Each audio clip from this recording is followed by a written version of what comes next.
Comfortable vocal range ஸ்ருதி range பற்றி பார்த்தோம். இப்போ அது மட்டும் இல்லாமல் நம்மளால் எந்த அளவுக்கு கீழே நோட் வந்து கீழே பாட முடியும், அதே மாதிரி எந்த அளவுக்கு மேலே நோட் வந்து ஹையில் பாட முடியும் அப்படிங்கிறத கண்டுபிடிச்சோன்னா அதுக்குள்ளே தான் இந்த கம்ஃபர்டபுள் ரேஞ்ச் வருது. ஸோ நீங்கள் அதை மாற்றி வச்சு ப்ராக்டிஸ் பண்ணி உங்கள் ஸ்ருதி ரேஞ்சை ஏற்றிக்கலாம். அண்ட் லோயர் ஆக்டேவும் நல்லா இன்னும் கொஞ்சம் பேஸில் பாடணும் அப்படின்னா இங்கேயும் நம்ம பாடி பார்த்து ப்ராக்டிஸ் பண்ணிக்கலாம். ஸோ உங்களால் இந்த நோட்டும் டச் பண்ண முடியும், அந்த நோட்டும் டச் பண்ண முடியும். ஸோ இதுக்கு நடுவில் நான் எங்கே வேணாலும் மூவ் பண்ணிக்கலாம்.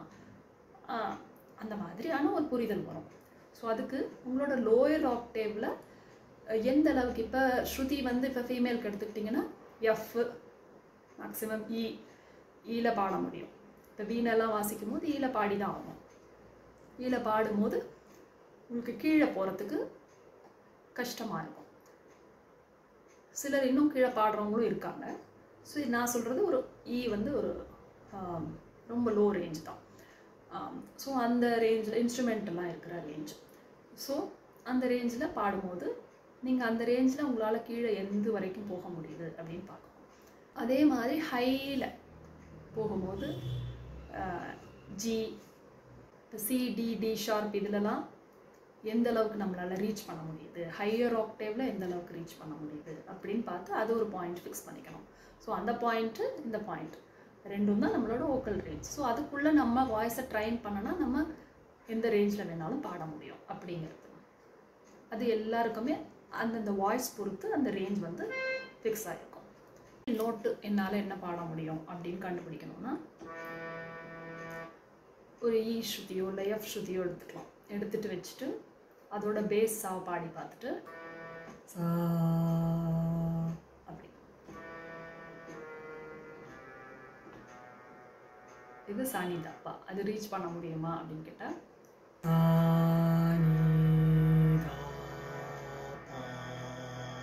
கஷ்டம்தான். போக போக ஆன்ற சவுண்ட் நம்மளோட பேஸ் சவுண்ட் வரும். அதில் வந்து கஷ்டப்பட்டு நம்ம இப்போ பிடிச்சிட்டாலுமே பாட்டிலலாம் அந்த மாதிரி பாடுறது கஷ்டமாக இருக்கும். ஸோ நோட்டு வந்து இப்போ சா நீ தாப்பா ஒரு நோட்டாக நம்ம சொல்கிறதுனால அப்படியே கொஞ்சம் வாய்ஸ் இது பண்ணுறோம். ஆனால் பாட்டில் வரும்போது நம்ம அந்த மாதிரி பண்ண முடியாது. ஃபாஸ்ட்டாக ஃப்ரேசஸ் வரும். அப்போ வந்து நம்ம அதனால் இது நமக்கு கம்ஃபர்டபுளாக இருக்காது. ஆனால் இதுதான் லாஸ்ட் நோட்னால் நம்மளுக்கு எது வந்து கடைசியாக நம்மளால பாட முடியுதோ அந்த அளவுக்கு இருக்கக்கூடிய ஒரு நோட்டு. சரி, சா பாட முடியும், ஈயோட சா பாட முடியும் அப்படிங்கிறப்ப ஸோ அது வரைக்கும் ரீச் பண்ணலாம். இந்த பா வரைக்கும் பண்ண முடியும். பட் கம்ஃபர்டபுளாக பண்ண முடியுமா அப்படின்னு கேட்டால் கிடையாது. அதனால தான் இப்போ நம்ம ஜி எடுத்துக்கிறோம், இல்லை ஜி ஹேஷ் எடுத்துக்கிறோம். ஜியில் வந்து கீழே போக முடியும் நல்லா. சில பேருக்கு எஃப் ஷார்ப்லேயே கீழே போக முடியும். அதாவது அவங்களோட வாய்ஸ் ரேஞ்ச் பொறுத்து. அதுக்கு தான் இதை நான் சொல்கிறது. ஸோ இப்போ என்னால் வந்து ஈல கீழே அவ்வளோதான் அதுக்கு மேலே கஷ்டமாக இருக்கும். ஸோ அந்த தான் என்னோட லாஸ்ட் இந்த பேஸ் நோட்டு. அப்போ ஹை நோட் என்ன அப்படின்னு பார்க்கணும். இப்போ நம்மளோட ஹை ரேஞ்சு எப்படி கண்டுபிடிக்கிறது? ஹை வோக்கல் ரேஞ்சு நம்மளால் எந்த அளவுக்கு ஒரு ஹை நோட்டை டச் பண்ண முடியும், அது எப்படி நான் தெரிஞ்சுக்கிறது அப்படின்னா கீபோர்டில் சி வச்சுக்கோங்க, இல்லை சி ஸ்ருதி பாக்ஸில் வச்சுட்டு அதோட பேஸா கர்நாடிக்கில் பாடுறது வேற, இது வேற. சா இருக்கு இல்லையா, இந்த சா இது மிடில் ஆக்டேவ், சரிகம பதன சான்னு போகுது. அப்புறம் அதில் ஒரு ஹை சா வரும், இது ஹை சா. இந்த சாலேருந்து சரிகம பா வரைக்கும் உங்களுக்கு எது வரைக்கும் எப்படி ரீச் ஆகுது அப்படின்னு பார்க்கணும்.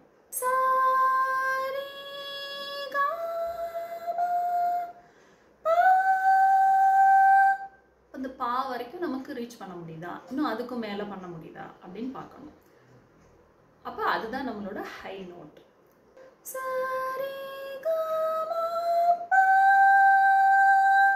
அப்படி அந்த பா வரைக்கும் நம்மளால் ரீச் பண்ண முடியும்னா பண்ணலாம். எடுத்த உடனே அங்கே பண்ணக்கூடாது.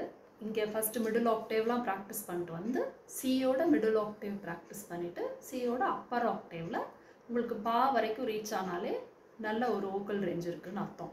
இப்போ இந்த சி டு சி, அதாவது சி பேஸ் சி, அதாவது மிடில் ஆக்டேவ் சிலேருந்து ஃபுல்லாக அந்த அப்பர் ஆக்டேவ் பா வரைக்கும், அப்பர் ஆக்டேவ் சி வரைக்கும் ரீச் பண்ண முடியுமான்னு கேட்டால் கஷ்டம்.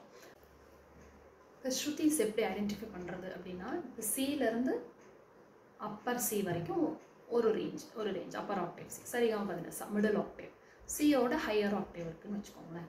இப்போ டி அதுக்குள்ளே ஒரு ஸ்கேல் வருது அப்படிங்கும்போது, இப்போ டியிலேருந்து டியோட மிடில் பார்ட் அதில் வரும் அண்ட் அப்பர் ஆக்டேவ் வரும். பட் அப்பர் ஆக்டேவ் இந்த சியோட பாக்குள்ளே அடங்காது, அதுக்கும் மேலே வரும், அதுக்கு அடுத்த நோட்டு தான் பா. ஸோ அப்படி வந்துடும். ஸோ டி ஷார்ப்போட கா வரைக்கும் ரீச் பண்ணாலும் இல்லை அதுக்கும் மேலே பண்ணுவாங்க சில பேர். ஸோ அது வந்து ஹை வோக்கல் ரேஞ்ச் அந்த மாதிரி. இப்போ அதுக்கு நடுவில் தான் ஜி வருது, எஃப் வருது, இ வருது, அந்த ஸ்ருதி ரேஞ்ச் எல்லாமே வருது. பட் அந்தந்த ஸ்ருதி ரேஞ்சுக்கு ஏற்ற மாதிரி, ஒரு சாங்க்கு ஏற்ற மாதிரி அந்த ஸ்ருதி ரேஞ்ச் வந்து ஃபிக்ஸ் பண்ணிப்பாங்க கம்போஸ் எனி சாங் பொறுத்த வரைக்கும். அப்போ தான் அதோட மேல் போர்ஷனும் சரி கீழே போர்ஷனும் சரி நல்லா டச் பண்ணிட்டு நல்லா கிளாரிட்டியோட பாட முடியும் அப்படிங்கிறது.